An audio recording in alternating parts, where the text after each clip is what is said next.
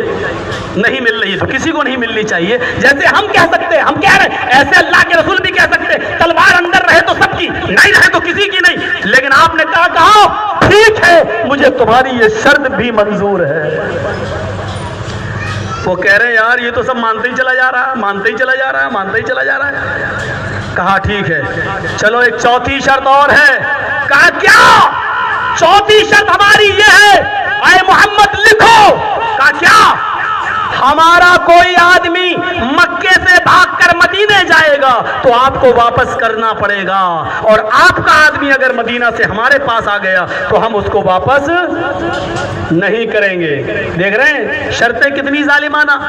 آپ کا آدمی اگر ہمارے پاس آ گیا تو ہم واپس نہیں کریں گے، اور میرا آدمی اگر آپ کے پاس چلا گیا تو آپ کو واپس کرنا ہوگا۔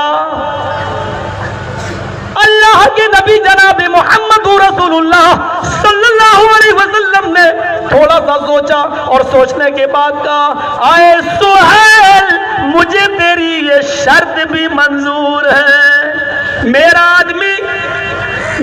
آدمی اگر تمہارے پاس آئے تو تم واپس نہ کرنا، اور تمہارا آدمی میرے پاس آ جائے تو میں واپس کر دوں گا۔ ابھی اتنا کہا ہی تھا، ابھی اتنا بولے ہی تھے، اتنے میں ایک صحابی رسول ابو جندل پیروں میں بیڑیاں ڈالے ہوئے کافروں کے چنگل سے چھوٹ کر کسی طریقے سے نکل کر آ گئے، اور اللہ کے نبی کے پاس بیٹھ گئے۔ اے اللہ کے نبی میرے پیٹھ کے نشان دیکھیے، میری چمڑی ادھیڑ دی، مجھے اتنا مارا، اتنا مارا، اتنا اتپیڑن کیا گیا کہ میرے ہاتھ دیکھیے، میرے پیر دیکھیے۔ اب مجھے ان کے پاس نہیں جانا، مجھے اپنے ساتھ مدینے لے چلو۔